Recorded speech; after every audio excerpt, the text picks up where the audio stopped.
Hello বন্ধুরা, কেমন আছো সবাই? আশা করি সবাই ভালো আছো। তুমি কি তোমার জীবন নিয়ে হতাশায় আছো?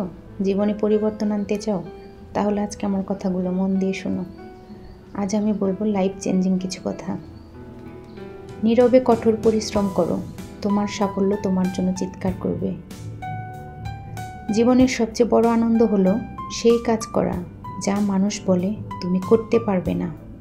কখনো স্বপ্ন ছেড়ে দেবে না, শুধুমাত্র এই কারণে যে এটি পূরণ করতে সময় লাগবে। যেভাবেই হোক সময় কেটে যাবে। শুরু করার জন্য তোমাকে দুর্দান্ত হতে হবে না, তবে তোমাকে শুরু করতে হবে দুর্দান্তভাবে। সাফল্যের কোনো গোপন রহস্য নেই, এটি প্রস্তুতি, কঠোর পরিশ্রম এবং ব্যর্থতা থেকে শেখার ফলাফল। সফলতা তোমাকে খুঁজে বের করবে না, তোমাকেই বের হতে হবে এবং সফলতাকে খুঁজে বের করতে হবে। ধন্যবাদ সবাইকে।